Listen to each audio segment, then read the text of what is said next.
There is no question Rob won't get answered. Now you know with Rob Snow continues on News Radio. And so it begins, the 36-day sprint to the finish line. It is the first full day of the federal election campaign, and you're going to be hearing a lot of our next guest over the next 5 weeks. Cormac MacSweeney is with us, the Parliamentary Bureau Chief for News Radio. Hi there, Cormac. Good to speak with you, Rob. Well, here we go. I want to begin with someone who is not a federal party leader, but nevertheless is a big topic of discussion on the campaign trail. The remarks from Alberta Premier Danielle Smith from a Breitbart interview that she did a couple of weeks ago. How are those remarks playing out on the campaign trail, Cormac? Well, every single party leader is talking about it today as a result of questions from the media. But, of course, Danielle Smith revealing in that interview that she had asked the White House to pause the tariffs because she felt that the trade war was just helping the Liberals. She also went on to say that she thought that Pierre Poilievre could partner with Trump on a number of different policy issues, and said on balance the perspective that Pierre would bring would be very much in sync with the new direction in America. So let's start with Pierre Poilievre because this has to deal with him. He was asked about those comments, and he just kind of shrugged off the comments from Premier Smith, saying people are free to make their own comments, and then went on to focus on what he stands for, saying he stands for Canada First, trying to sort of push any relation between him and Trump away from the conversation, trying to dodge the direct response to what Premier Smith had to say. He's not the first politician who would have dodged or moved away from a question that they felt maybe a little bit uncomfortable with. The reason why this is going to be an issue is because, you know, in the eyes of a lot of Canadians right now, President Trump is enemy number one, if you will, given this trade war that we're having. And the premier likening Pierre Poilievre to Donald Trump might not help Pierre Poilievre's electoral chances. And so he's trying to sort of separate that. His opponents, on the other hand, taking full advantage of this moment. The NDP leader, Jagmeet Singh, saying it does show that Poilievre is like Trump. And that's something that Mark Carney, Liberal leader, is also pointing to. He's in Gander, Newfoundland, highlighting the long relationship that we've had with the U.S., saying, look, in Gander, they took in thousands of Americans on 9/11. The basis of the Come From Away musical, and that's the way he wants to approach this relationship. He likened it to being brothers, saying, you know, we have fights, but in the end, we stand up for each other. And he wants to get to that point again. But also, you know, reiterating Premier Smith and her words, saying that Pierre Poilievre and Donald Trump are in sync. So Carney had already been trying to paint Poilievre as a Trump-style politician on his own, but now he's using a conservative premier to make that argument for him. So we'll see how this develops and whether this is a flash-in-the-pan story or whether this sort of snowballs into a larger issue for any of the parties. Certainly early into the campaign, but so far when it comes to the Liberal campaign and the Conservative campaign, it's battle of the tax cuts. How do the pledges for income tax cuts compare between these two parties, Cormac? Yeah, and you often see this in election campaigns. The parties will make similar promises to voters, but there will be slight differences in their approaches to the end goal that they're trying to achieve. And what we're talking about now are tax cuts. So the Conservative leader came out last night in a rally to make his announcement. He did the formal announcement today saying that he wants to cut taxes for Canadians. And this comes into the lowest tax bracket that we face, and that would be a cut of 2.25%. That would hit federal coffers by about $14 billion. Poilievre was asked how he would approach that and make up for that loss of revenue. He said they'll balance everything out, talked about government efficiencies, and he said wait for our fully costed platform to see how we do this. This comes on the heels of Liberal leader Mark Carney at Rideau Hall yesterday after the launch of the election, saying he would cut that lowest tax bracket by 1%, so less than the Conservatives, obviously. But then today, Carney trying to attack the Conservative approach, saying that if they're going to go that high, then something's got to give. He's claiming that that's going to mean things like dental care and other supports that Canadians rely on. So that's the attack line from the Liberals on the Conservative promise. And the NDP is bashing both of them. NDP leader Jagmeet Singh saying that by cutting this and doing this broad-based so that it will impact everybody in Canada, that you're helping with a tax cut for millionaires or billionaires even, because their first tax bracket and that first income in that level would also see a tax cut as well. They say they want more targeted supports to help the lowest income earners in Canada.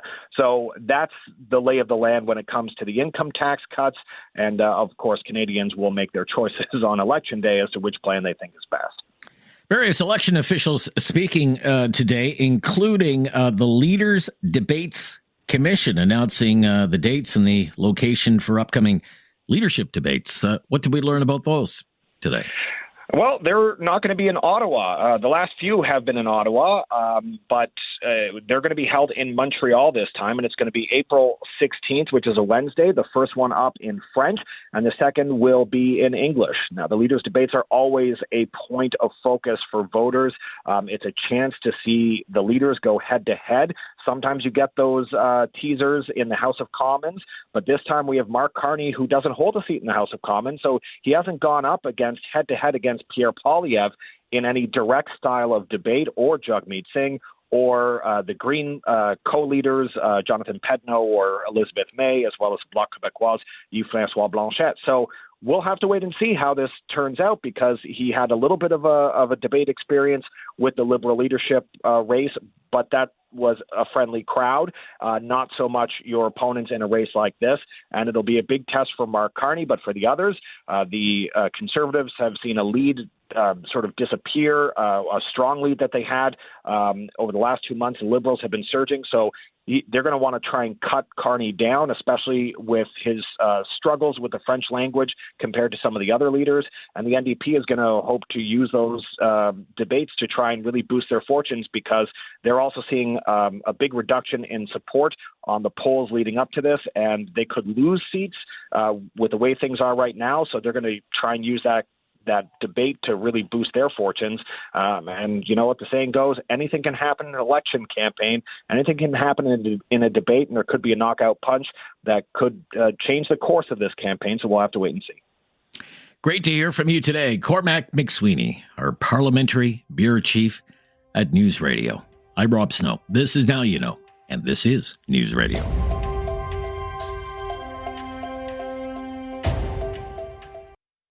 You have questions. Now You Know with Rob Snow has the answers. On News Radio. Well, the federal election campaign is barely 24 hours old, but one person has become the center of attention, and it's the Alberta Premier Danielle Smith. Over and above any of the federal party leaders, Smith is in the spotlight for remarks she made to the right-wing American news site Breitbart. During an interview 2 weeks ago, Smith seemed to suggest it would be best if Trump's tariffs were paused until after the election campaign, and also that the Conservative Party leader, Pierre Poilievre, would be better than the Liberals at dealing with Donald Trump because Poilievre is more aligned with Trump. Are the Canadian people ready to go back the other way here and go away from the Liberal side that we've seen under Trudeau and whoever replaces him? Before the tariff war, I would say yes. I mean, Pierre Poilievre is the name of the Conservative Party leader, and he was miles ahead of Justin Trudeau. But because of the what we see as unjust and unfair tariffs, it's actually caused an increase in the support for the Liberals. And so that's what I fear, is that the longer this dispute goes on, politicians posture, and it seems to be benefiting the Liberals right now. So I would hope that we could put things on pause, is what I've told administration officials. Let's just put things on pause so we can get through an election. Let's have the best person at the table make the argument for how they would deal with it. And I think that's Pierre Poilievre. And I do agree with you that if we do have Pierre as our prime minister, then I think that there's a number of things that we could do together. Speaking at a campaign stop in Montreal today, the leader of the New Democrats, Jagmeet Singh, called the remarks from Premier Smith shameful. If you break down what Danielle Smith is proposing, she's talking about taking steps to harm the Liberals and to prevent tariffs in a political manner to create a political outcome. She should be talking about stopping tariffs to protect Canadians, to just stop them entirely. She shouldn't be saying to do it in a way that benefits one party or another. If you're loyal to this country, if you care about Canadians, you would say, stop the tariffs. Don't hurt Canadian workers. Don't hurt Canadian families. Don't hurt Quebecers. And so to me, it's very shameful what she's doing. She's literally playing games with people's lives. Like, this is not a game.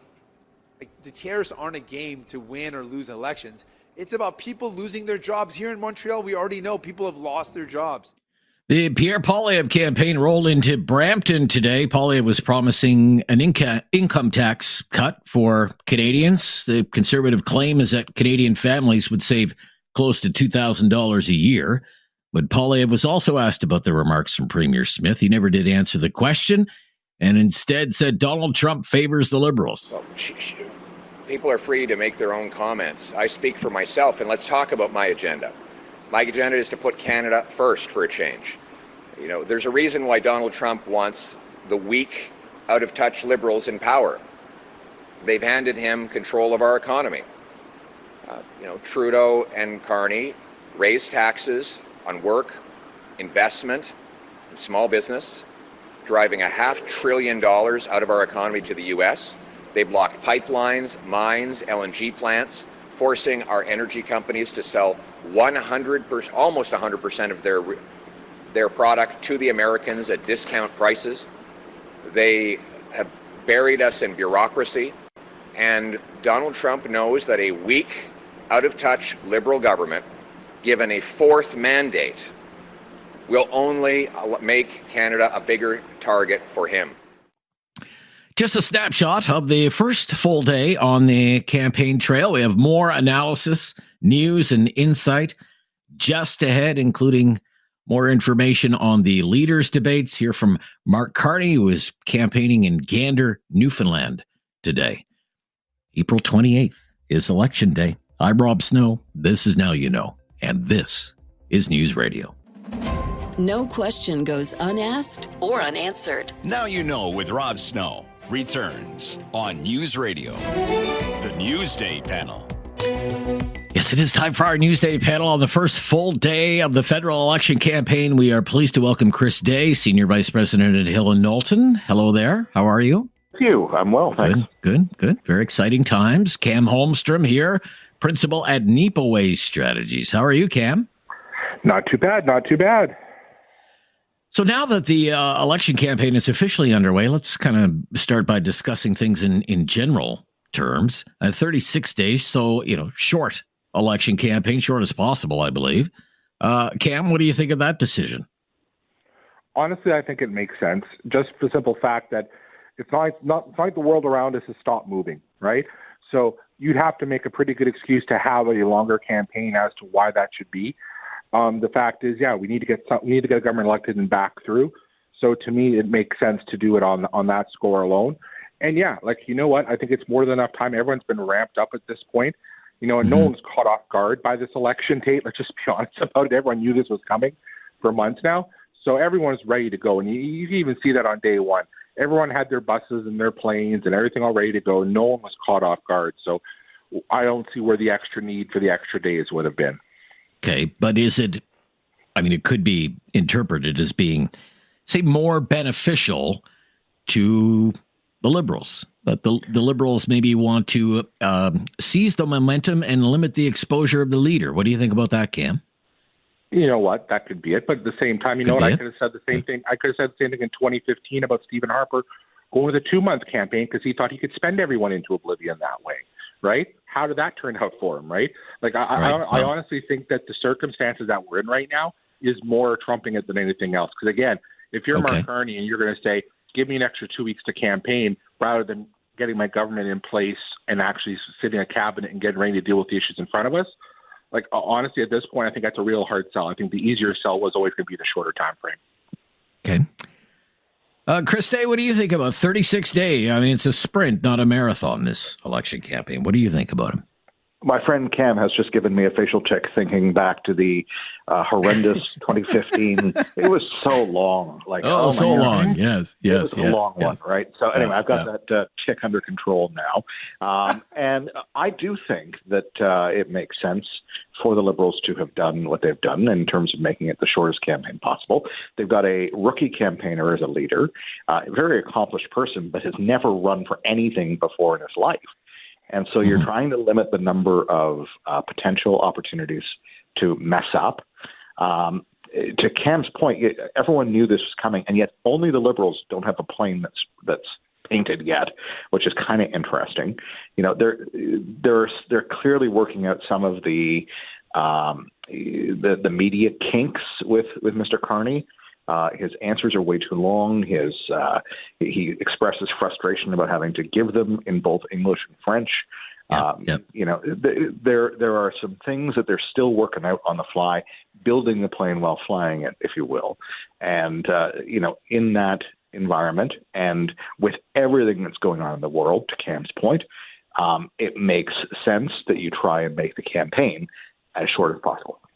Okay, so for example, you know, to your point, I was watching Mark Carney's event today in Gander, Newfoundland. He was asked a question by CBC French, pretty direct question. Okay, you've put a $6 billion tax cut in the window. What are you going to cut? What are you going to cut? And he was not impressed that the French language journalist from the CBC kept saying, no, Mr. Carney, we're asking you a very direct question. What are you going to cut? What are you going to cut? And then later on, he answered the French question in English, and this is what he said. Go ahead, play the clip. We are not changing the transfers to the provinces. We are not changing transfers to individuals. We are proud, and this is a huge difference between us and the Conservatives, we are proud of the programs that we have put in place. $10 a day childcare, I just referenced it and the importance in this province. Dental care, millions of Canadians already accessing it. Pierre Poilievre pretends that nobody's ever done. He doesn't see these people. He doesn't care about these people. We're proud of the l'assurance médicale, pharmacare that's put in place. So all of that stays. Now, if you look at what the Conservatives say, dollar for dollar cut. So if you take their tax announcement today and you take what Mr. Poilievre has said, no more child care, no more pharmacare, no more dental care. And even by cutting all of those programs, which he has committed to cut, he can't pay for what he announced today. It's a different view of the world. Our view is we're all in this together. It's the spirit of Gander applied to Canada. His view is it's everyone for themselves. It's the spirit of Donald Trump that he's trying to apply to Canada. Okay, this is an election campaign, so I'm just wondering, Cam, what would be your take on how he answers a question? He answers the question like Mark Carney. Like, honestly, okay. No, I'm serious. Yeah. Everyone has their own way, their own different method of it.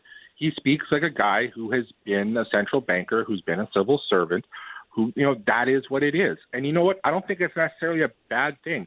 I've heard my conservative colleagues for the last 10 years bash Justin Trudeau as nothing more than vapid and slogans and all this other stuff. Mm-hmm. Wished he had more substance. Now you get more substance, and it's like, oh, well, geez, like, da-da-da-da-da. Like, I'm sorry, you can't have it both ways. You just can't. And you know what? At the end of the day, I've always believed this with politicians. You have to go with your strengths and what makes you strong and make that work. You can't magically turn yourself into something else. It's taking what you've got and maximizing it. You know what? Okay. I honestly thought at first he may be worse than this. To me, the bar was set pretty low on his communications end of it. He's clearing it. Is it Shakespeare? Is it fantastic? No, but it's good. It's okay. It's serviceable for what the moment is. Okay. We're just getting started with our analysis, and it's only the first full day of the election campaign. We'll have lots to talk about over the next month and a little bit, but we'll be right back. Let you hear from Mr. Singh. He was campaigning in Montreal today. Maybe a curious start to the campaign that Mr. Singh would go to Montreal, go to Quebec at all. Pretty barren territory for the New Democrats. We'll ask Cam and Chris about that as well. And the NDP's attempts at describing Mark Carney as Mr. Moneybags. When we come back, Newsday panel on News Radio. Critical thinking is not dead. Now you know with Rob Snow. Returns on News Radio. Newsday panel, day one of the election campaign, first full day of the election campaign, I should say. Chris Day's here, Senior Vice President at Hill Knowlton. Cam Holmstrom, Principal at Nipaway Strategies. What do you think about Jagmeet Singh's decision today, Chris, to go to Montreal so early in the campaign, to go to Quebec, generally speaking? What do you think about that decision? Well, obviously, the island of Montreal is a very, rich in seats part of the country. And, I think he's got a couple of candidates that he seems pretty proud of and keen to support. I was looking at some of the regional polling data that is out, and our friends at Abacus have the NDP at 7% in Quebec. So I think it's a bit of a long shot. That might be just in Alexandre Boularice's riding. Mm-hmm. But they're looking to travel as much as possible, as I understand it, by bus this campaign to keep costs down. Right. And okay, so it's 2 hours from Ottawa. Okay, yeah. Where can we afford to go? How about 2 hours from Ottawa? Maybe. Okay, that's interesting. Cam, what do you think? I don't want to spend a lot of time on this, but what do you think about the decision to be campaigning there today?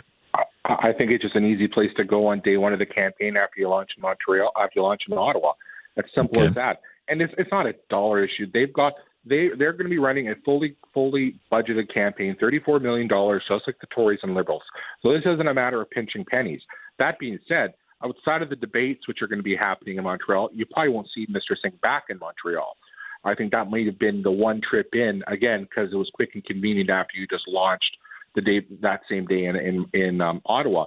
But I think there's no more read into it than that. But yeah, Mr. Singh's got some issues. He's got some issues he's got to deal with. There's no doubt about it.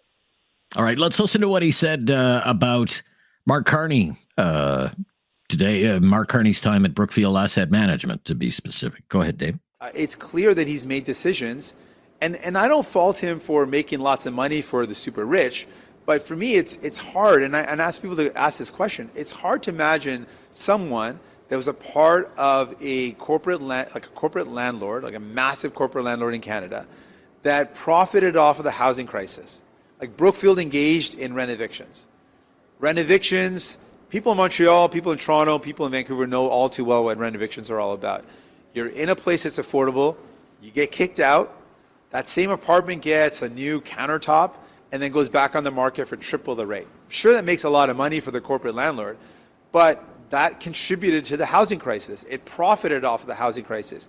So I wonder, how can somebody who made money off the housing crisis be the guy that's going to fix the housing crisis? Okay. Good question. What do you think about the messaging there from Mr. Singh against Mr. Carney, Cam? Honestly, Rob, it's bad. It's just bad. It's bad. Seriously. Okay. It really? is. Okay. I'm sorry. I watched that press conference, and basically Jagmeet's trying to sell us on the idea that Mark Carney is some kind of evil oligarch. And you know what? I may have issues with Mr. Carney, but he's not that. It's just not. Like, really, the polling shows it, and I'm deeply concerned what's going on with the NDP. As a longtime New Democrat, because I'll tell you right now, if we had to cast a ballot today, they wouldn't get my vote, because they're busy talking about this, not talking about the existential issue in front of us. Let's be honest.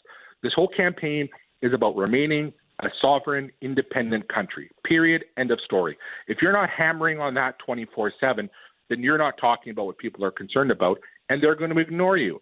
And the fact of the matter is that you can talk about all the policy difference on all you want. Guess what? We only get to worry about that if we have an independent country left to govern. And to me, that's where Mr. Singh has completely lost the plot and he's off the map. And yeah, when I lost the plot. That's why the polling numbers are where they are right now. If he's trying to save the furniture by doing this, he ain't saving the furniture.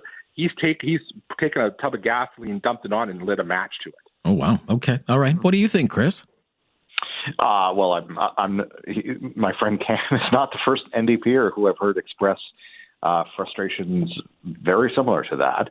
Mr. Singh kind of took himself out of contention for being prime minister the day after Donald Trump was reelected, and he went on some bizarre tirade in East Bloc, or West Bloc here in Ottawa.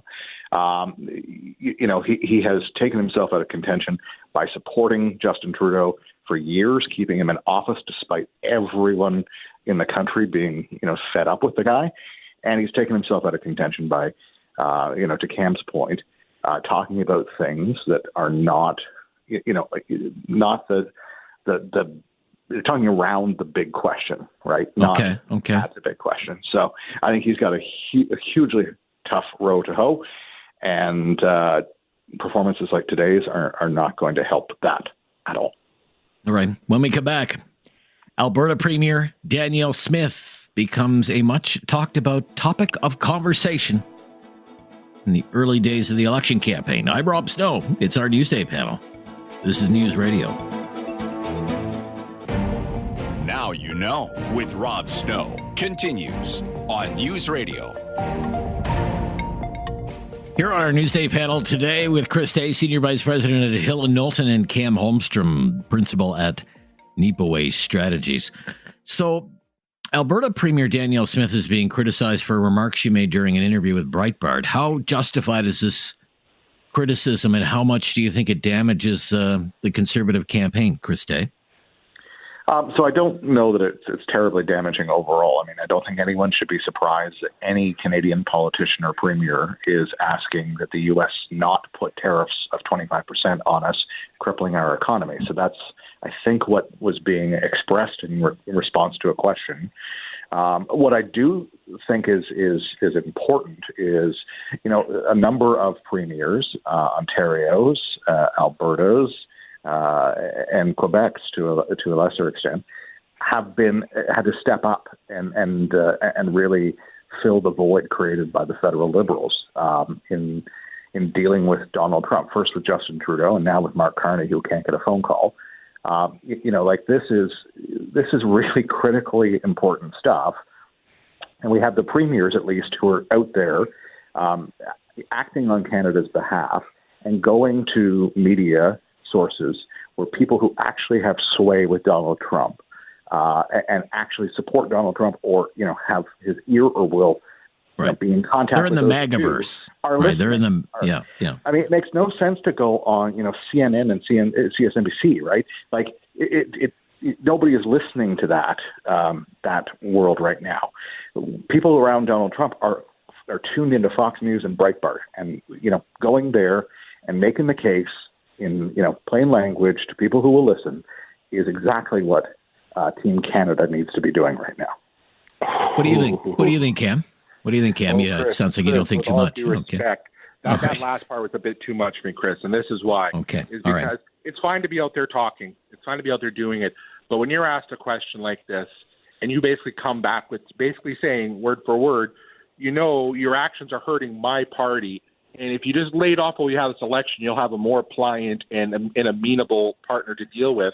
That's not what you said, Cam. That's not what you said. That's not what you said. That is what she said. That is what she said. And it is that is asking for foreign interference. And that's not saying you shouldn't be tariffing us. Period. It's basically saying if you lay off a little bit, you're going to have an easier partner to deal with. That and you know what? To me, the best thing she could have done was simply not answer the question. I honestly believe that's how she feels. Don't get me wrong. I believe she supports Mr. Poilievre. That's been clear. And honestly, I would have been shocked if she didn't.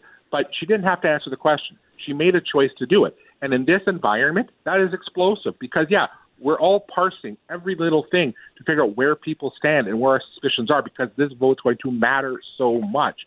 So Liberals are going to try and cover this up Liberals are going to try and make hay out of this for the next little while.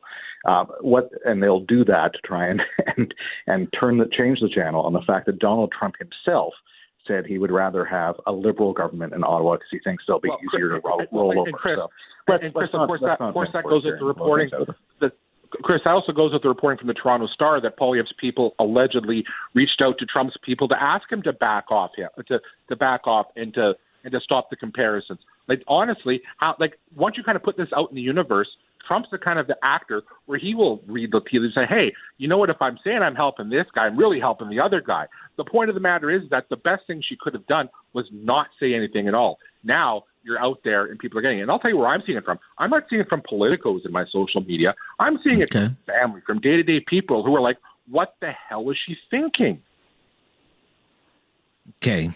So you think it hurts the conservative campaign then, Cam, right? Absolutely. Absolutely. Okay. All right. I honestly believe people are making their decisions quickly in this campaign. And this first week of the campaign is going to be important. And let's face it, we're going to be spending the next 3 days talking about it. Yeah. Okay. All right. Oh, go ahead, Chris, if you have a closing comment there. Go ahead. Well, I just think, this is an interview that was recorded two and a half weeks ago, something like that. And, I think the Premier's been very, very clear about what the intention of her remarks are, which are not, in fact, what Cam has just said. So, I'll leave it at that. Her own words. Okay. We can argue about it for the next 5 minutes, 5 days, 5 weeks. A lot to talk about. Because it's an election campaign. We love it that you shared your time with us today. Thank you, gentlemen. Thanks so much. Take care. Bye. Cam Holmstrom from Nipaway Strategies. Chris Day from Hill and Knowlton. Talkback. Let's talk about the election campaign on Talkback. Coming up right after the news on News Radio. It's time to talk back. On Now You Know with Rob Snow. Call now. And have your say. 1-833-668-2577. Welcome to Talkback. 2 hours of debate and discussion on the big issues of the day. And what's the big issue? It's the election campaign, of course. And that's what we want to talk about with you today. First full day of campaigning today. The election called yesterday. Now, all the party leaders are out there. They're on the campaign trail. They're making their pitch. They're asking for your vote. And this is going to be, I just think this is going to be an epic election campaign. You have the Liberal Party under a new leader in Mark Carney, but a Liberal Party that is seeking to win its fourth election in a row. You have a Conservative Party with its leader, Pierre Poilievre, looking to stop the Liberal streak. And he also happens to be the fourth Conservative leader in the last 4 elections. And let's face it, the Conservative Party once enjoyed a big lead in the polls, and that is no longer the case. In fact, some of the polls have the Liberals in the lead. And then you have the NDP and its leader, Jagmeet Singh, and this will be his third election as the leader of Canada's New Democrats. And most of the polls are suggesting right now that the NDP is in a bit of a slump. And among the big issues, if not the biggest issue in the election campaign, is Trump and tariffs and the 51st state. Trump and tariffs. More tariffs could be slapped on Canadian exports to the United States right in the middle of the election campaign, April 2nd. Remember, is when the Trump administration has vowed that there will be reciprocal tariffs. Another big issue is the cost of living, cost of housing, prices for everyday essentials, food, utilities. Another issue, according to some pollsters, change. Because the Liberals have been governing since 2015, and after a decade in power, most governments have hit their shelf life. And it's not surprising that some voters are saying it's time for a change. But certainly not all voters are saying that.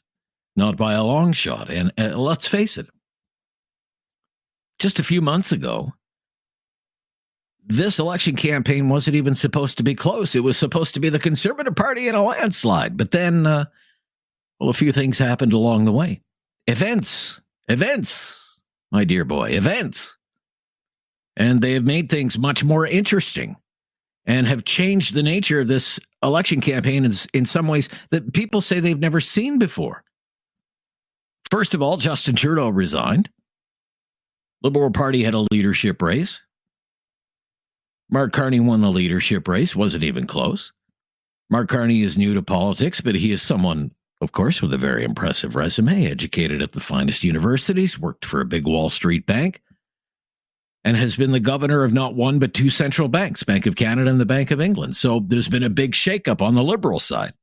That's one big thing that's happened. And the second big thing is that Donald Trump won the U.S. presidential election, and ever since then, he's been talking about using economic force against Canada. He has used economic force against Canada because he has imposed tariffs on some Canadian exports. More tariffs, as I said, could be coming. And he has talked endlessly about his desire to see Canada to become the 51st state. So when you put all of that together, the changes atop the Liberal Party, Trump threatening Canada, bullying Canada, trolling Canada, these things have entirely changed this election campaign. From one that appeared to be a lopsided victory in the making for one party to right now something that is a toss-up. Kind of a brief history. But here we are. It's Monday. First full day of the election campaign. We want to talk about it from whatever angle you want to explore it, now that it's finally underway. What do you think about it? What's on your mind? How do you hope it's going to turn out? How do you think it's going to turn out? What are some big issues for you? As a voter, is the one and only issue Trump and tariffs the threat to Canada? Is it something else? Cost of living, the Liberal record, immigration, climate change, natural resources, healthcare, crime. It could be a long list. What do you want to hear from these leaders in the next 36 days? What would sway your vote one way or another? Just some of the ideas that are out there as we start the conversation. Our call-in line is 1-833-668-2577, 1-833-668-2577. If you've never called before, just mention that to our call screener. We'll make your call a priority. Let's get things going with Steve in Calgary. Thanks for calling, Steve. Hi, Steve. I already know who's going to win, so it really comes down to the issues then. Please enlighten us. Who's going to win? Yeah, the Green Party. Now, Green Party? I wonder how many people just snorted their coffee when I said that. Obviously, they're not going to win. But here's the thing. Okay. We know the deficit is between 40 and 60 billion. We don't have a hard number on that. But we do have a hard number that if you want to double NATO spending, that's 40 billion. That puts you in the hole for 80 billion within the next year because we're supposed to ramp it up real fast. So that's my first question. What is that going to do to transfer payments? Because you can't raise $80 billion in new money. If you think the tariff reset is what I properly call it, if there's not a tariff reset, then you actually come into a tariff war. And the bottom line is, if that happens, then your economy could dip. We had a real reset of the economy when free trade came in the early 90s. If you're old enough to remember that, for about 3 to 5 years, we struggled. So you're going to have to come up with $80 billion to balance the budget and pay for NATO, and that's not going to affect transfer payments to the provinces. So my question is, how are you going to pay for the NATO thing? And then the second one, it has to do with F-35 planes. A lot of countries are canceling those. Are we going to do the same in order to come up with more equitable funding? Anyways, my thoughts. Okay, Steve, thank you. You've got us going here on Talkback on a Monday. We were away last week, but we are back just in time for the start of the election campaign. Isn't that great timing for us?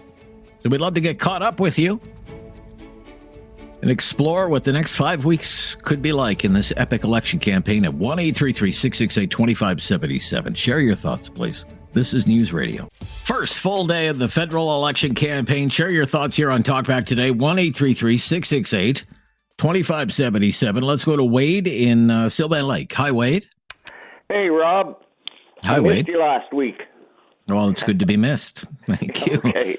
Hi there. I've got a few things I'd like to say. First of all, I can't believe the polls. I can't believe that people are that naive, but they're the polls. Yep. As far as Mark Carney winning the Liberal leader race, to win every riding in almost exactly the same amount of percentage points in all 343 ridings, experts are saying that that's statistically impossible. So I think that was probably the biggest example of in-your-face voter fraud that we've probably ever seen. Okay, as well, far I don't know as about that. Danielle Smith speaking what she said, people are always talking about we want the truth, we want the truth. Well, it's very refreshing to hear a politician actually say what she believes is her truth, and she is a warrior, and I appreciate what she said. And my question to you is, why is nobody pulling off all of the Chinese groceries off the shelf and all the Chinese liquor out of the liquor stores? Why is nobody talking about the Chinese tariffs? That's a good question. Just on Premier Smith, I mean, I'd be interested to talk about this today because, she's facing all the same kind of accusations that she was facing, weeks ago or months ago, that she's not on Team Canada, that she's not even loyal to Canada, that she's more aligned with Donald Trump's point of view than, say, the Canadian point of view. What do you think about that? Well, I think it's about time somebody stood up for the West because the East has been trying to destroy the West forever. I actually believe that the Liberals went over to China and said, hey, we're going to put 100% tariffs on your EVs, and then you put 100% tariffs on our canola, and that'll help us destroy the West even more, and we will have total control over the West. Yeah, I don't know if I buy into much of that, Wade, but thank you for your call today. Let's go to Rob Rob's out in Calgary as well. Hi, Rob. You're on the air, Rob. Hi, Rob. Hi. Good morning. Hi there. I guess what my comments would be, I'm a little more saddened at the complete mindset of the Canadian public. This tariff, I mean, it's going to go through where it's not. There's certainly a lot more dire issues that we're dealing with. Like in our business, I have customers coming in who own their business, and everybody's worried. Everybody is quiet right now. And I think the economy should take precedent over the tariffs. It seems like we kind of glob onto one issue and forget about everything else. It's not the same, but it's not that indifferent than what happened with the soccer drone scandal. Canada is one of the most honest, reliable countries in the world. This one incident happens, and then all of a sudden, Canada's like the biggest cheaters in the world. You know what I mean? Okay. It's just away from all the wonderful things we've done in the world for this one issue. And as a few of your previous callers have mentioned, how does the Liberals gain 20 points or 25 points? Oh, 25, 30 points. Yeah. Yeah, because of one person. It's still the Liberal Party. They got rid of a few cabinet members or what have you, but it's still 90% of the people in the Liberal Party today were the ones that have been there for the last, 10 years? Well, let me ask you, because it has happened. It's unmistakable now. Whatever was a 25-point lead, forget that. That's political history. Why do you think that happened? Well, again, Rob, you and I are probably not that indifferent. I don't take government handouts. I feel if you work hard, you got a good job, you got a decent head on your shoulders, you're going to get ahead. But it seems like a lot of Canadians today have got their hands out. I've even heard people call in saying, I don't agree with the carbon tax, but hey, I'll take the check. Well, if you don't agree with it, then don't take the check. You know what I mean? Like it's doing one thing and doing another. But that's what we've become. We've become a country of people with their hands out. Nobody wants to work hard anymore. Nobody, I don't know. It's just frustrating to see what a wonderful country we have and what it's becoming. We're becoming a middle to lower class constituency when I think, 30 years ago, and you can look at all the statistics of where Canada was 30 years ago and where we are today. And it's the same thing with, I think it was the last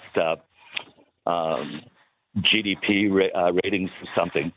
Countries like Finland and Sweden were up like 20 or 30%, and Canada's growth was like 1.8. Oh, I think you're talking about GDP per capita. GDP per capita. Yeah, exactly. Right. Yeah. That's not even in par with inflation. How are we supposed to grow as a country? And the same thing with the healthcare. we used to have a healthcare premium of, I don't know, about $35 a month per person. And we had a pretty decent healthcare system. They dropped it. And now everybody thinks that we should have doctors and nurses, but nobody wants to pay for it. Right. Okay. Well, healthcare is kind of more of a provincial responsibility. Yeah. You know. So. Okay. What I was saying, that it seems like Canadians today want. But maybe it comes up in the election campaign. We haven't heard much about healthcare because the provinces they're unanimous in this in accusing the federal government of not paying the federal government's fair share of healthcare costs. They believe it should be shared 50-50, and it's not anywhere close to that. Have to wrap up our conversation there, though. For now, Rob, thank you for your call. It's Talkback Monday, first full day of the election campaign, is the topic for today. Paul in Cambridge up next on Talkback. Hi, Paul. You're on the air. Go ahead, Paul. Good morning, guys. Yeah, hi, Paul. Good afternoon. That's fine. Go ahead. Over the last couple of years, if there was an election called, I would have thought, in my opinion only, that the issues would be things like affordability, the cost of housing, the how to keep a house over your roof over your head, how to feed your family and keep your house warm. These are the things that I thought were critical issues that would be an election issue. I looked at the cost of food. I looked at the cost of everything. But now, recently, I have come to learn that the only election issue that I have is who is the best one to deal with Trump.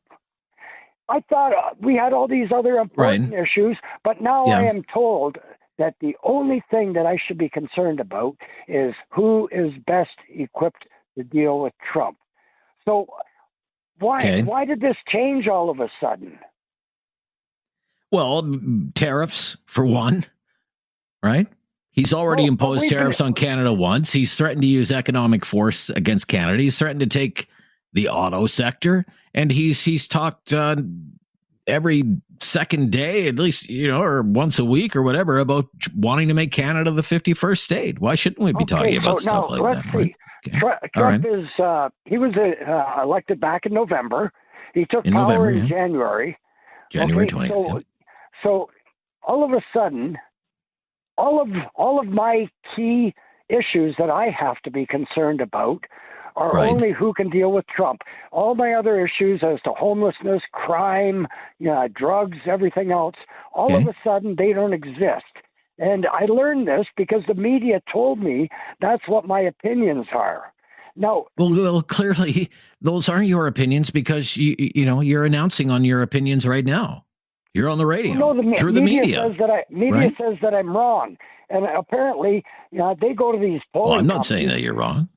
No, but the media is going to the polling companies and asking them, "What shall we tell people that their issues are?" Can I read a little? No, quote I don't. to you? Yeah, sure. Okay. A quote. Pierre Poilievre is an acolyte of authoritarian populism. This is never healthy. You are on notice. Going to make sure Frank that Graves. you are Frank never Graves. going. Yeah, Frank Graves from Ecos. Yeah, right. Exactly. I'm going to make sure. I don't make idle threats. I'm going to make sure. I'm going to rig the polls in order to convince people that the only thing that they need to worry about is. Well, look, that's out there. That's out there in the public domain for public consumption. So when people see an Ecos poll, they can cast judgment on Frank Graves and his professionalism as a pollster. I don't happen to think much of it, given he's made public statements like that. That you are on notice. He's a pollster. He's been in the polling game for decades, and you're right. Everything you said is accurate. He put that out on social media. That he would do everything within his power to make sure Pierre Poilievre never became prime minister, and said he didn't make idle threats. Some people know that, and they can take that into account when they see the results of an Ecos poll. Thank you, Paul, for your call. Back right after the news on Talkback on News Radio.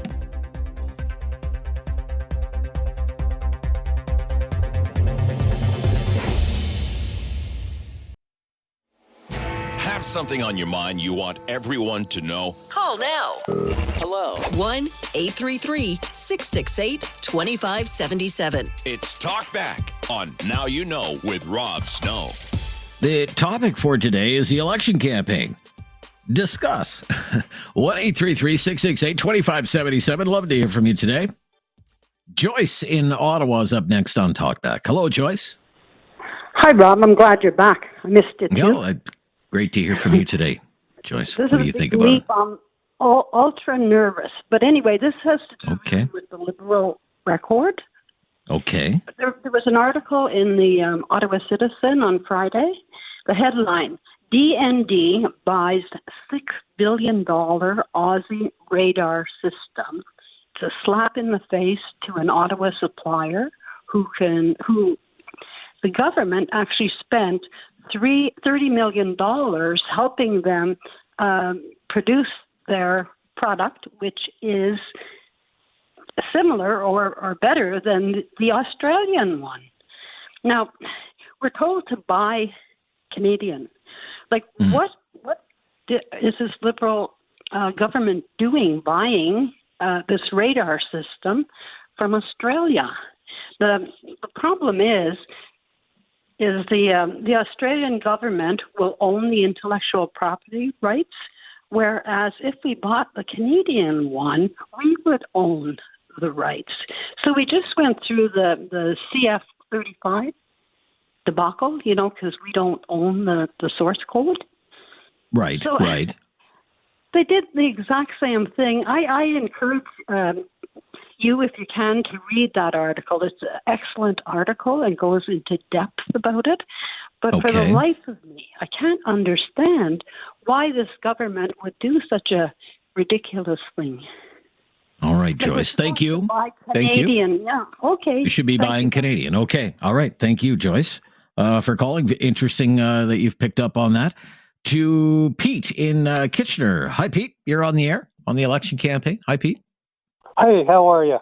I'm good, Pete. Thank you. What are your thoughts here? I'm flying by the seat of my pants here, first-time caller and all. I appreciate that. Well, you may not be by the time I'm done.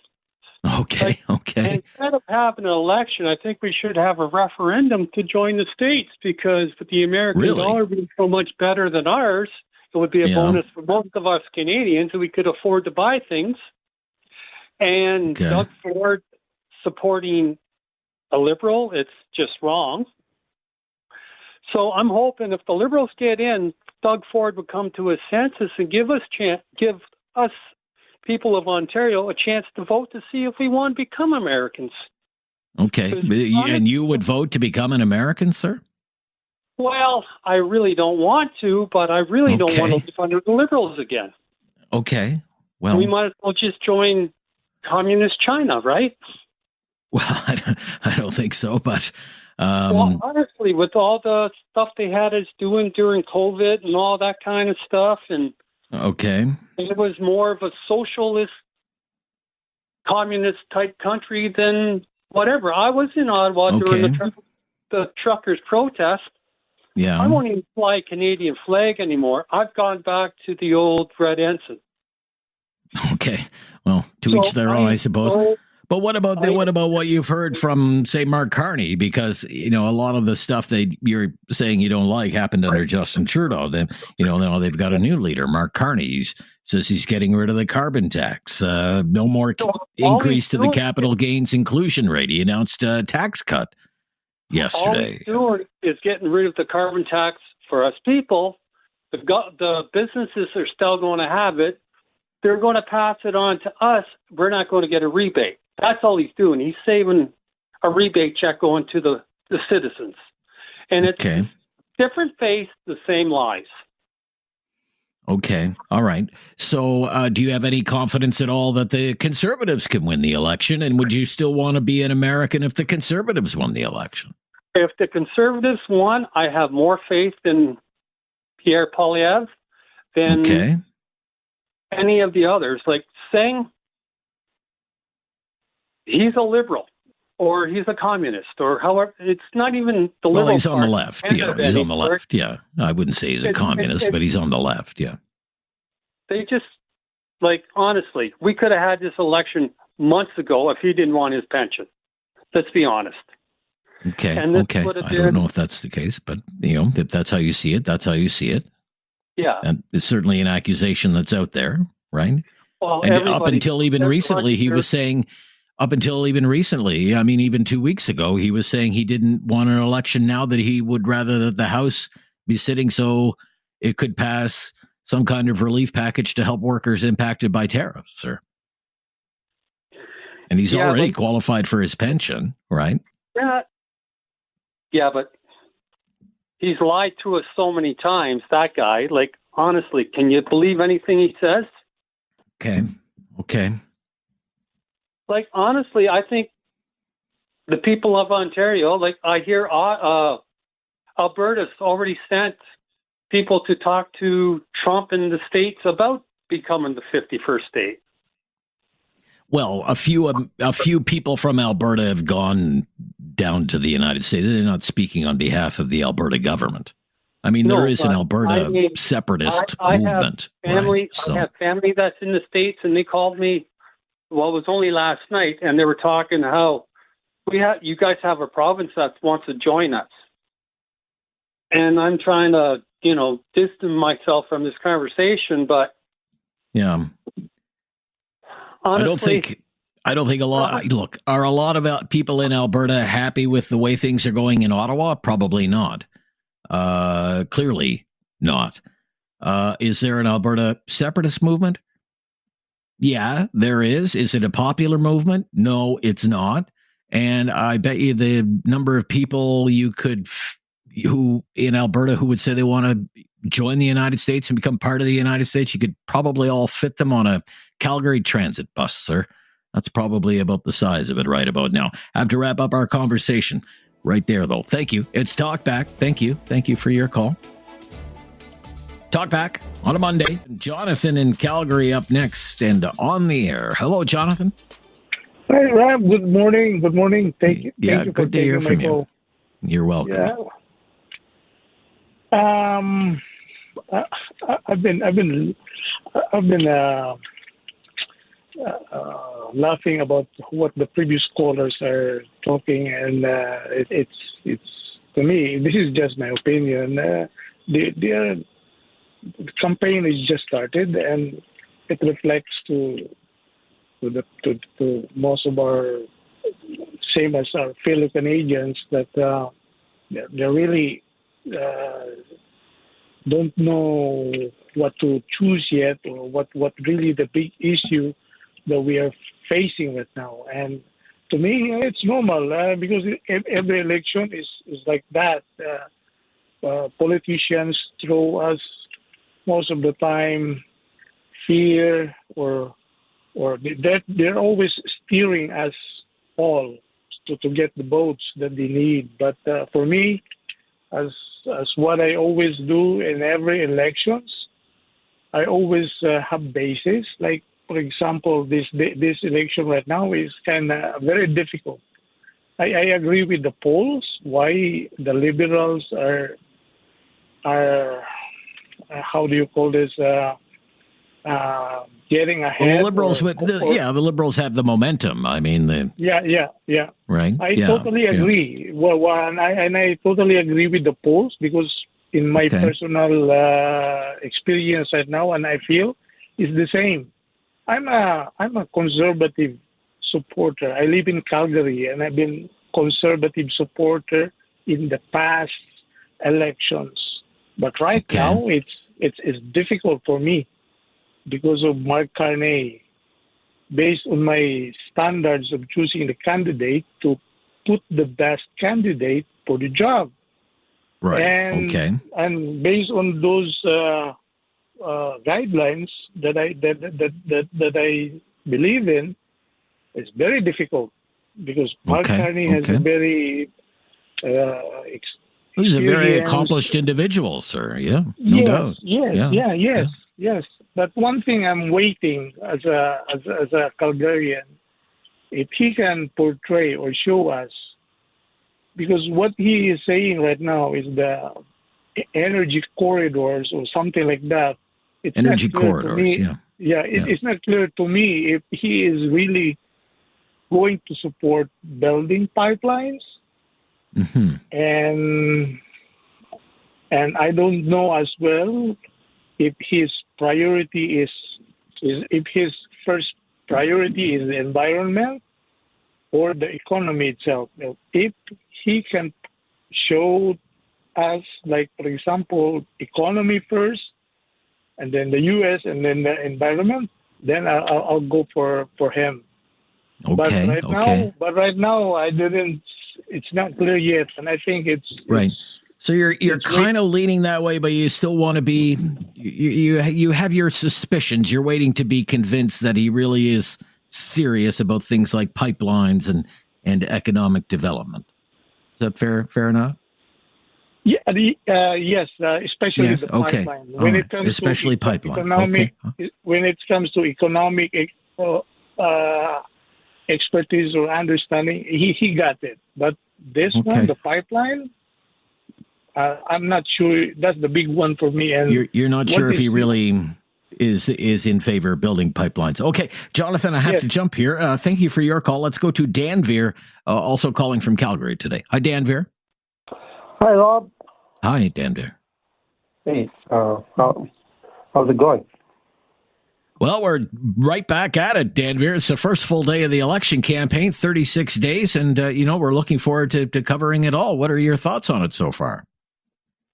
Oh, what are your thoughts on foreign influence on our elections? Like, should we have Canadian elections, or should we be voting for Trump, like for or against Trump? Okay. And why are you pursuing it from that angle today, Danveer?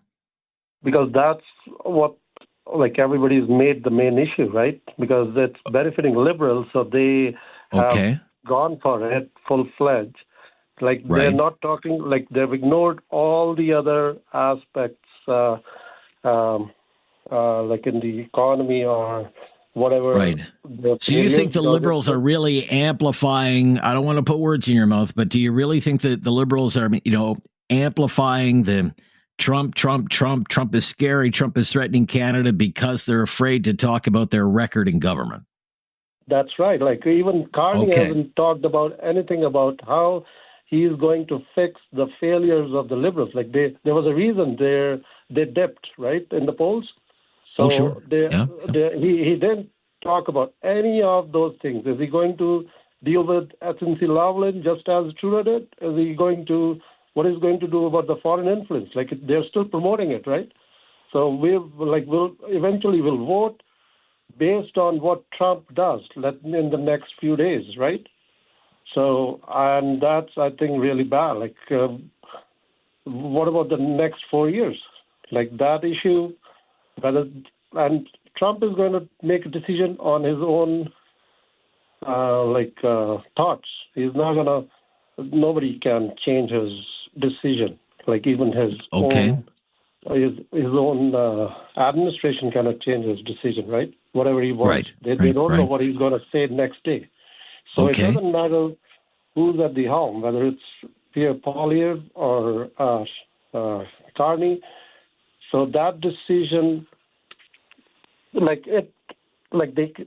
still have to give something to gain back the status quo. So all right, would that be in national interest? We don't know. So gotta run. That's our time. I have to keep it tight today. Well, lots of people want to get on and have their say with the election campaign now officially underway. Jim is in Nova Scotia, is called to talk about the election campaign. Hi there, Jim. Hey, Rob. Haven't talked to you for a bit, but just going to recount a couple things that you and I talked about before. But way back when, I said it looked like Chrystia Freeland was past her best before date, and you said, "Well, she's going to be in Canada tomorrow," and then all hell broke loose on that. Quite interesting. I also said that Tesla's brand was shot, and you said, "Huh?" But anyway, you foresee things, I guess, Jim, that maybe some of us don't see, but it's amazing the way it's turned out for Tesla. Thank you so much, Rob. But that's not true. I'm just hoping that our collective dialogue that your show allows enables us all to make some informed decisions. But on that note, you had a show, I think late October, early November, and the topic was what's the most pressing thing in front of Canadians today. And I meant to call in and I didn't get on, and nobody brought up healthcare. Nobody brought up healthcare, all the things. So how many elections in Canada have been fought over healthcare? Most of them in my lifetime have been fought over some form of healthcare. And I look at that and say, so why aren't people talking? I mean, you'll have the individuals talk about healthcare. Premiers aren't talking about it. Trudeau, the Trudeau government, the Liberal government, let's call it the Liberal government, financed billions and billions and billions of dollars to the provinces for healthcare. You go down to Halifax, there's a huge new multi-billion-dollar hospital being built. Yes. That's a result of that money. And the premiers aren't bitching about it. I'm sorry. No, the premiers aren't complaining about it. So there, chalk that off. It took it off the provincial books to the federal books. They say, oh, the Liberals are spending too much money. Trudeau also built the Liberal government also built the Trans Mountain pipeline. It looks prophetic. You know, you just had a gentleman colleague on the phone. They're talking about pipelines. Well, they built a pipeline, and now they bought a pipeline that was being. They bought a pipeline that was being built by a private company that gave up. After constant changes to no. I mean, people want to give the Liberals credit for that Trans Mountain. They deserve no credit for that. They took what was a $5 billion project that was being built by the private sector. It was years behind schedule. It cost $35 billion by the time it was all said and done. Where'd that money go? I appreciate that, Rob. But the thing is, it's pumping 600,000 barrels more oil out there today than it would have if they hadn't built it. So there's 600,000. The people of Alberta should look at that and say, well, where would that 600,000? It would be stuck in the ground. And that was a dedication of a government, whether it's Liberal or Conservative, to build a pipeline that's needed. And there's going to be more pipelines built that are needed. So, yeah, there's $35 billion, but that may come out to look like a pretty decent deal when it all shakes down. Who knows? I can't predict that one. The other thing that I think the Liberal government did, 85% of Canadians were vaccinated. If you look at the state of Maine, the state of Maine has 750,000 people. For every person that passed in Nova Scotia, 5 people passed in Maine. And there's one other thing here. Oh, the marijuana thing. City of Halifax is dealing with a budget, $250 million for police. My buddy on the police department says now that they don't have to deal with small slugs, they get an extra $30 to $40 million to spend on mental health stuff. So, okay, well, I would love to know a police force in the country that's not asking for more money if money's falling from the sky from legalized weed. So Trudeau's done. Trump has been talking about making Canada the 51st state. Liberals have a new leader. And all of those things have kind of come together and have really given the Liberals new life.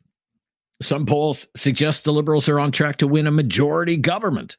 Majority government, something that was kind of unthinkable just 3 months ago. Now, there are some polls that show the Conservatives are hanging in there and that the Conservatives might be still the party to beat. No great polls for the NDP right now. It's pretty bleak for the NDP.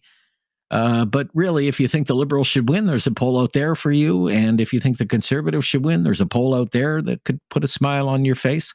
But I just think it's kind of worth pointing out the Liberals won the last 2 elections in this country with barely 33% of the vote. And some polls right now have the Liberals closer to 40 than 30. So that's interesting, isn't it? But it's day 1 of the election campaign. It's a 36-day campaign, so the shortest allowable by law. So let's talk about it. We can jump into it and explore it from any conceivable angle that might be on your mind. We have 3 lines available, so join the discussion. 1-833-668-2577. 1-833-668-2577. To Bill in Calgary. Hello, Bill. Hey, Rob. How's it going? I'm good, Bill. Thank you for asking. Good. So, Rob, I'm gonna correct you a little bit here. You had a caller about 4 calls back talking about Western alienation and Alberta separation and whatnot. So just so you know, we've had polls in Alberta recently, very recently, that shows about 44% of Albertans are either all for separation or willing to entertain the idea. So I feel pretty strongly that you can probably fill a bus, buddy. Okay. And I'll tell you, I was just out yesterday afternoon. I was joining about 20 of my friends that I've been knowing since high school, which is like 35, 40 years ago. And everybody I know has a plan A, a plan B, and a plan C formulated in their heads. And plan A is it better be Polyev. There's not many people that are up for Carney, okay? Plan B is the 51st state. Nobody's talking about an independent Alberta. That doesn't achieve anything for Alberta. And plan C is just get the heck out of Dodge altogether, okay? Thailand, Argentina, whatever. And, the reality of it here is from an Albertan perspective, we don't trust the Liberals. We don't trust anything that comes out of their mouths. And they are notorious for breaking promises. To see Carney come out to Alberta and say, we're going to build pipelines and we're going to get rid of the emissions cap. And then before the news cycle of the day is over, having his minister say, no, we're not getting rid of that emissions cap. And, we're going to appoint Gillibrand as Gillibo as the liaison for Quebec. And, so we're going to get a lot of pipelines through Quebec with a guy like that standing there. And then there's the question of money in general. So, they came out with a $62 billion deficit budget before Christmas, right? So Carney's gotten rid of the carbon tax, theoretically. Not going to do the capital gains tax. We're buying a $6.5 billion system from Australia so that we can see drones coming. Between announcements and elimination of the carbon tax and the capital gains tax, my math says there's a $120 billion hole in the budget now. Not 62. Okay. So I want to know where's that money coming from? And I'll tell you where that money's coming from. It's coming from the hidden carbon tax that Carney's talking about, the one that we're not going to see that's going to be laid down on commercial entities. It's going to come from robbing Alberta again. He has every intention of getting into our oil in some sort of pseudo-NEP type program.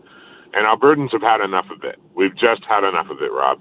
If Polyev gets in, people are going to sit back. They're going to breathe a little easier. They're going to say, okay, let's see what goes down for the next 5 years. Let's see what this guy's going to do, right? But if it's a Liberal government again, you're going to watch separatism go through the roof in this province. It's just going to go through the roof. But couldn't you make the same case about Polyev and holes in budgets? Let's say that Polyev and the Conservatives win, and they inherit a budget deficit of $60 billion plus. And you have Pierre Poilievre was saying, I won't have a carbon tax.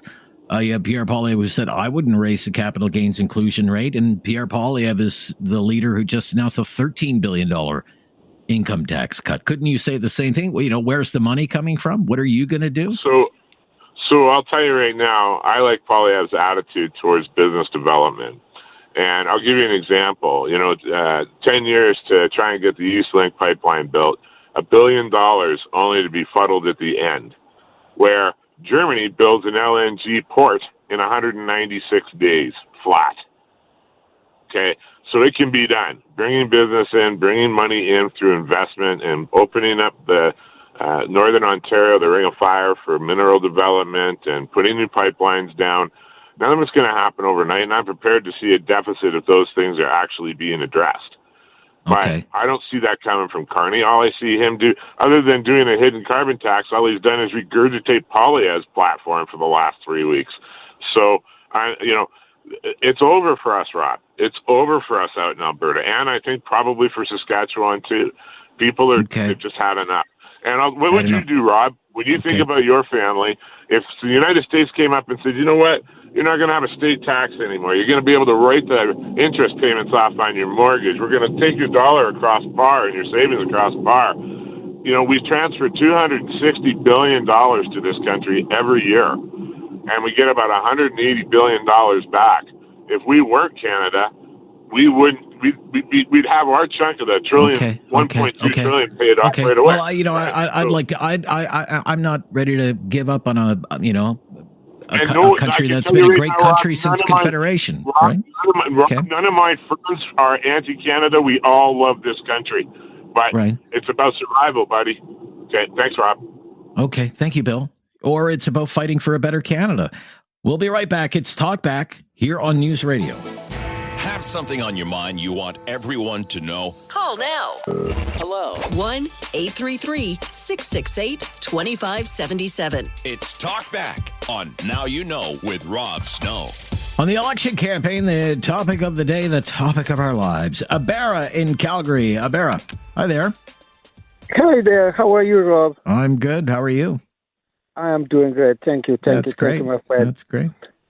So I don't want to take too much of your time. Hey, look, if this election had happened 4 months ago, the Liberals would have had zero chance to win this election. They would have gone. Yeah.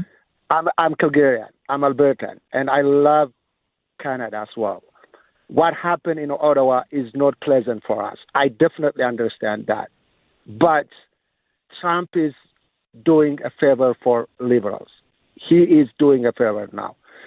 Now, conservative has to come with something tangible for me to show me. I never voted for Liberals in my 20 years being in Canada and 17 years being Canadian. Never voted for Liberals. Always conservative. But you're thinking about it now? I am thinking about Liberals now. If conservative is not showing up, fighting to Trump. Canada is in war now. Canadians don't understand. I don't know. Most Canadians don't understand. A caller, two callers from, a caller before me said that, he is considering, to, separate or whatever. There's so many Albertans, including myself, are, want us to make Canada a better Canada. We want a better Canada. I want a better Canada, for sure. But separation is not my thing. I want to stick with Canada. So conservative has to come and show me how I can give my vote to them, how they can fight with Trump. Trump wants us to annex us. He's serious. He is serious. Okay. So I want a leader that shows me that can fight with Trump and show that Canada is independent, sovereign country. And would you say the Conservatives so far have failed to do that? Conservatives have failed to do that so far. They have failed to do that, and they have to show me. For example, Daniel Smith, my own premier, recently, yesterday or the day before, I don't know. She had some conversation with American news, and she asked the American government to pause the tariffs until the election is over. What does that mean? That was from, it made, you're right, it made the news yesterday. The interview was actually from 2.5 weeks ago, but it just made the news yesterday. We have a short clip of it. We'll play it so people understand what you're talking about, okay? So we don't put words in Premier Smith's mouth, that people can hear it for themselves. So we'll play the minute-long clip, David. Premier Smith, Danielle Smith, Alberta, with Breitbart. Play that. Are the Canadian people ready to go back the other way here and go away from the Liberal side that we've seen under Trudeau and whoever replaces him? Before the tariff war, I would say yes. I mean, Pierre Poilievre is the name of the Conservative Party leader, and he was miles ahead of Justin Trudeau. But because of the what we see as unjust and unfair tariffs, it's actually caused an increase in the support for the Liberals. And so that's what I fear, is that the longer this dispute goes on, politicians posture, and it seems to be benefiting the Liberals right now. So I would hope that we could put things on pause. This is what I've told administration officials. Let's just put things on pause so we can get through an election. Let's have the best person at the table make the argument for how they would deal with it. And I think that's Pierre Poilievre. And I do agree with you that if we do have Pierre as our prime minister, then I think that there's a number of things that we could do together. Okay. So what do you think of that, Abera? What's wrong with it? Okay. In my opinion, as a Canadian, proud Canadian, that is inviting a foreign government to intervene in our election. In my opinion, it shouldn't be. Give me something that how you can fight that tariff thing that he's trying to annex Canada. So give me something that, hey, I'll fight that back. I'll fight that back, and I will show you Canada is independent, sovereign country, and then give me your vote. Then I will give you my vote. So, definitely I will consider my vote and giving to Liberals. They're getting momentum now. They honestly, because of Trump, they're gaining momentum. They're having momentum. And instead of going here and there and just come up with we are in economic war now. War shouldn't be always like Africa, my country, and a gun or like you know what I mean. So it shouldn't be that way. There is economic war as well. We are in economic war. Trump wants us to annex us. Trump wants to make us dependent on United States. So we don't want that. So when you what is Mark Carney doing? He is traveling Europe and trying to find another allies. Yes, of course he did. In my opinion, that's right. When you're long-term ally, Okay, you want the conservatives to show some backbone. If we're in an economic war and you don't think they're doing enough to stand up for Canada, fair enough, Abera.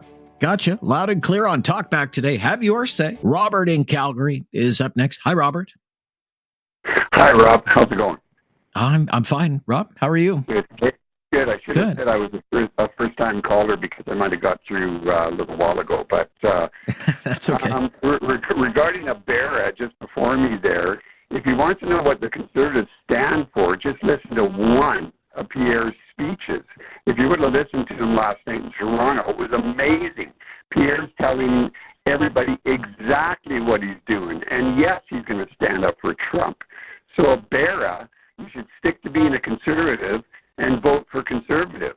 But he thinks that conservatives aren't saying what they're doing. All you have to do is listen to Pierre Poilievre one time a week, and you'll totally get it. I mean, there's so much to talk about in this one, Rob. For one, Canadians got to remember, nothing's changed.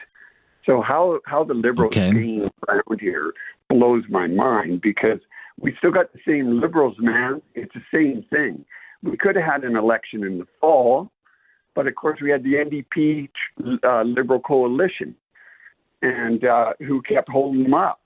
We should have had an election, and it should have been with Trudeau. And shoulda, woulda, coulda. You have to deal with the world you live in, and not the world as you want it to be. And all of those things that you said may be true. Okay, that this Liberal government is more of just the same old Liberal government, but what seems to have changed is the issue has changed. Okay. And that the ballot question has changed.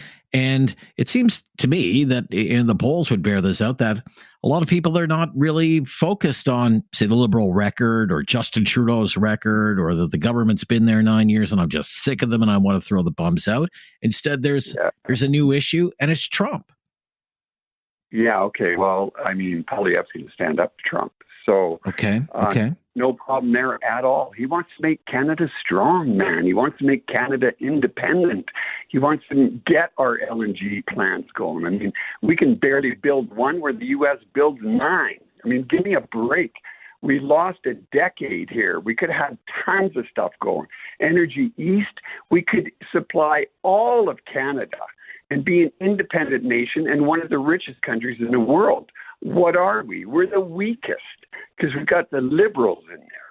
We got to get them out, and we got to get moving and get this country moving, because we're people that want to make a difference and make it happen.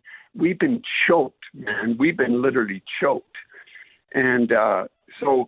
I mean, people got to remember immigration. He wants to bring in 100 million people. He wants a population of Canada. By 2100, by 2100, like 75 years from now, right? We got to slow this down. We got people up in here that are highly educated that are working at Tim Hortons. Like, let's slow this down a little bit. And how about helping out all our homeless Canadian people on the street? Well, I'd like to figure out what the plan is from both of these parties for the next 5 years when it comes to immigration, let alone what's going to happen in the next 75 years. Let's talk about the next 5. All right, we got to run. Look, thank you for calling. I hope we hear from you again during the election campaign. There's lots to talk about. This is News Radio. Have something on your mind you want everyone to know? Call now. Hello. 1-833-668-2577. It's Talkback on Now You Know with Rob Snow. Well, it's the first full day of the federal election campaign, and we are in the home stretch of the Monday Talkback, and certainly the election campaign dominating the conversation today. Of course, let's go to Kyle in Listowel up next. Hello, Kyle. Mr. Rob, how are you? I'm good, Kyle. Thanks. What are your thoughts so far on the election campaign? Well, let's put it this way. I'm not going to vote for Carney. Isn't he worth like almost $1 billion? I have no idea how much he's worth. I don't know. I think Mike Farwell was saying that he's worth pretty high up there. But let's put it this way. I don't want a billionaire if he's worth that much telling me how to run my money. Just like I wouldn't want Elon Musk telling me how to run my own money. The guy's part of the WEF, the World Economic Forum. Right. Why does that bother you? Why does that bother me? Because these are a bunch of richest people in the world telling middle class and lower class people how to run their life, how to run their money. Okay. They don't want you to own anything. Look how hard it is to own stuff right now. Nobody owns anything because we're all in debt because we're always finance because everything is so expensive. So I don't want and what the other caller said, it's the same liberal government. There's you've got Chrysler Freeland that's still in there. You've got I think it's the guy that was the part of the I forget what his name is. He's a criminal. What's his name? What's his name there, Rob? I don't know. Your phone dropped out there, so I'm not sure who you. Sorry, I was asking about the minister of the old minister of environment. The environment. Stephen Guilbeault. Yeah. He's still in there, right? So I mean, it is the same people. So I don't understand why people are still voting for this government. That's the same person. Well, he was arrested at a protest. He was arrested at a protest. Okay. Okay, and if I was arrested somewhere, do you think I would be able to go in and become a minister? I don't think so. I'm don't sorry. Know. Maybe if he said maybe if he said what was popular about climate change, maybe you could.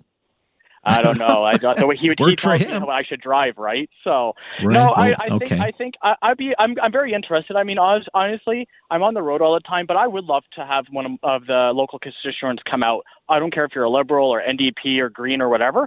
Just come to my house and have a conversation. I'd love to learn about your policies and what you're going to do. I understand that I could read it online, but I actually want to know personal about how are you, what type of person you are and all that stuff. So that's my theory on it. But no, Mark Carney's definitely doesn't have my vote, so I can tell you that right now. Thanks, Rob. Well, maybe he'll knock on your door and explain to you why he deserves your vote, Kyle. We'll see how the election campaign goes only 35 more days after today. Linda is in Alberta and on the air on Talkback. Hello, Linda. Hello. Hi, Linda. Hi. I just wanted to comment on, I'm not really a fan of federal government anyway, because I feel that it's not proportionate properly. So all right. I have vote. I had my vote figured out a long time ago. The only thing I had was a point of interest here. I've got an article from the Medicine News on Saturday, and it's called The $1 Million Question, and it's by Eric Van Eek, Economics 101. Okay. And he's talking about this is not the first time around for the states to do this. Okay. Like they did it in 1890 with McKinley. They did it again in 1930, the same thing, wanting to take over. And they've created problems. Yeah, it created problems both times. And according to him, in 1930, it created the Depression. So, the old adage, when you don't learn from history, you repeat it. So here we are again. Okay. So it's like, and I feel like we were screwed over with NAFTA. We were doing really good in the 70s and early 80s. We should have just stayed on that lane. Okay. Well, there was an election about free trade, of course, in this country, and Canadians voted for the pro-free trade party. And, but if that's following on that, there isn't a political party since then who's really fought against free trade. Right? Right. Federally, right? The East has always dominated politics and federally. So it doesn't matter when I voted in the West. The East already determined what was going to happen. So you had almost a decade of a conservative government with a prime minister represented a riding from Calgary. Linda? Yes, but we also had Brian Mulroney in there. Yes, you had Brian Mulroney. Yeah, and he was an Easterner, as far as I was concerned. So that's my opinion, though. Well, but it looks like we've got history here to repeat itself again. So. Okay, you're worried about history repeating itself. Fair enough. Well, Linda? It generally looks like that's what's going to happen. Okay, all right. Thank you. Thank you. Darian, also calling from Alberta today. Hi, Darian. Oh, hey, Rob. How are you? I'm good. How are you? Oh, good. Thank you. Thanks for taking my call. You're welcome. I just have have a quick little thing that I wanted to say that I thought was super applicable to what is going on and what the current climate is. And it says, fool me once, shame on you. Fool me twice, shame on me. I just think to myself how after the last 10 years of the Liberal government, people are even considering the opportunity to relive what we have just lived through the last 10 years. I have 3 kids, raising 3 kids, and it's a scary, we're not going through an actual physical war, but sometimes it feels like that, trying to navigate our way as parents through this all. And I just think to myself, if we hit the repeat button on this, there's no telling the direction this country is going to go in.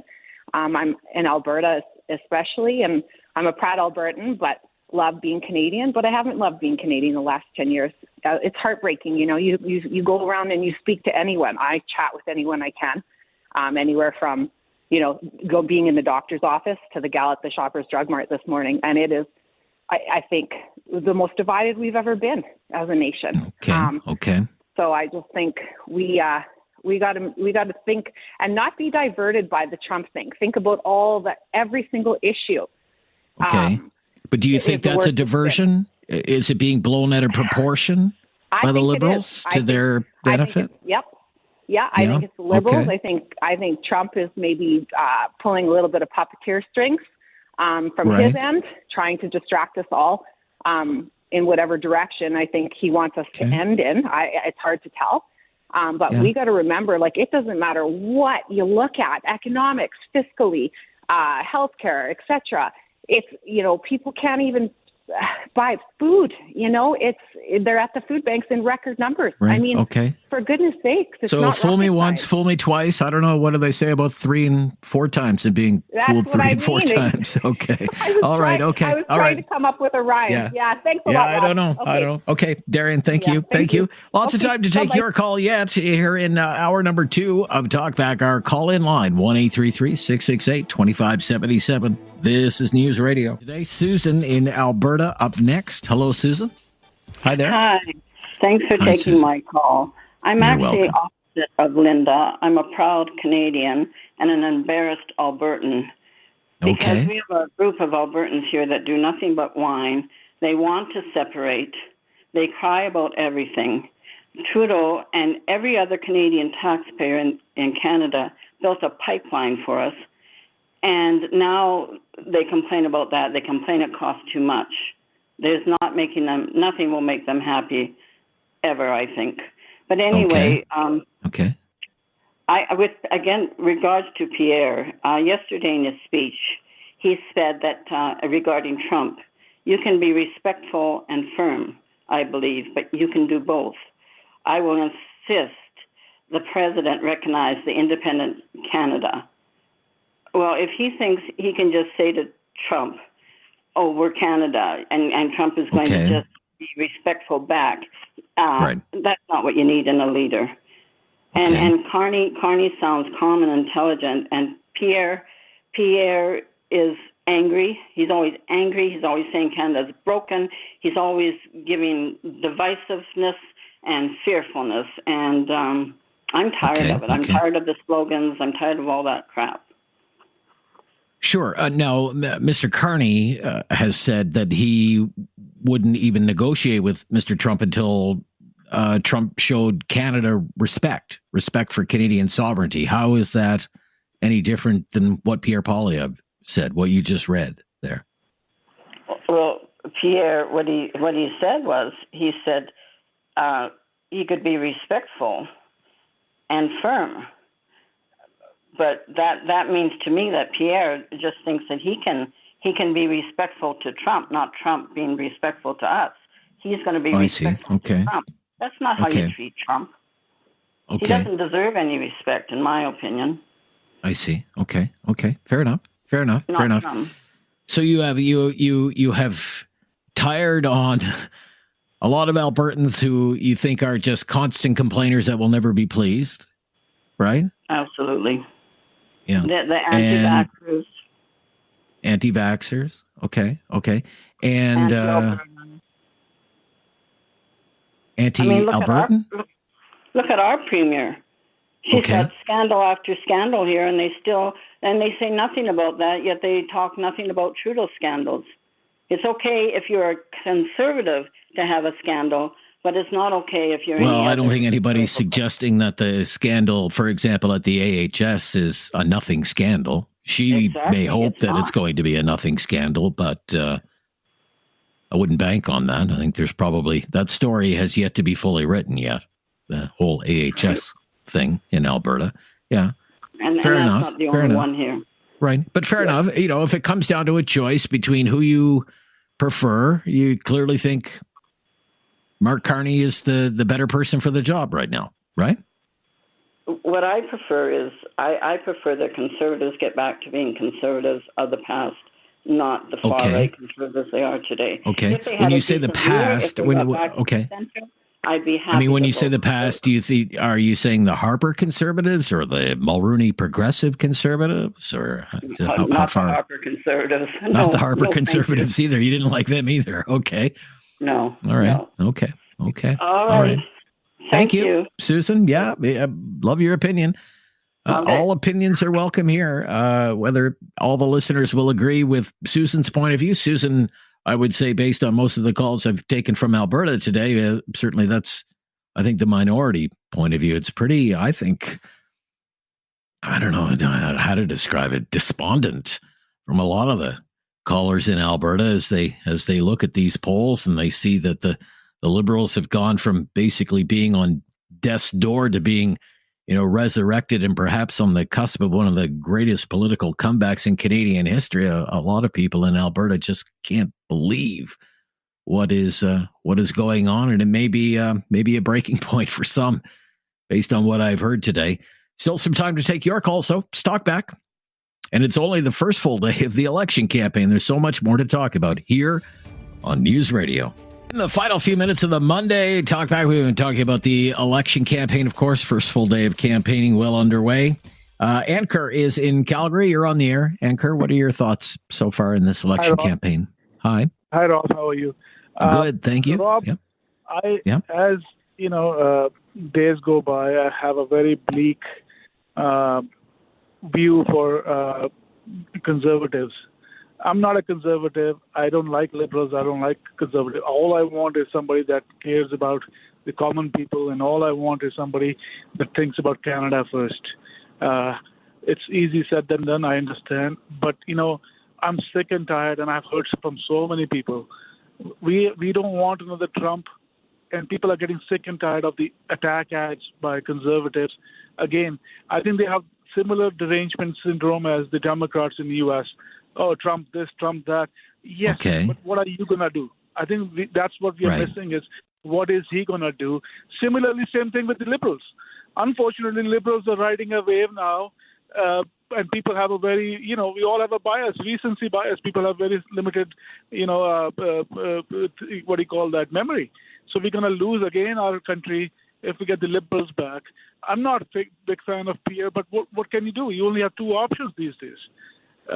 So that's another state of the politics these days is just two party, and finally, why should I even care as an Albertan? My voice I know is not heard. My vote doesn't matter. Okay.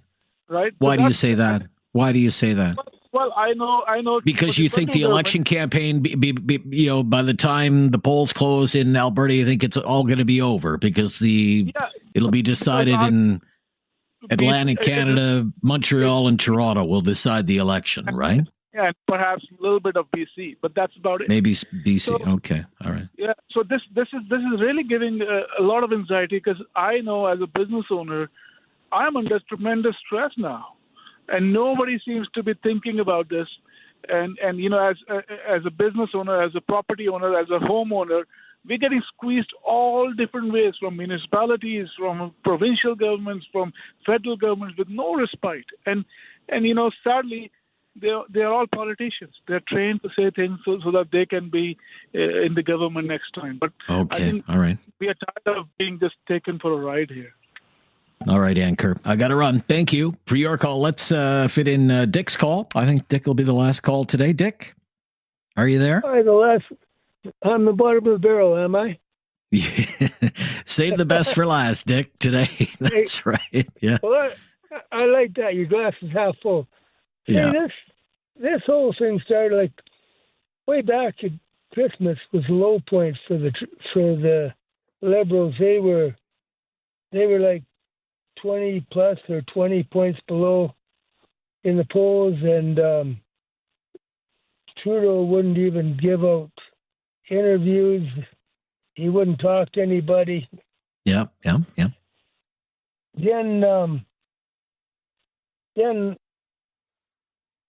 in November, the election for the U.S. and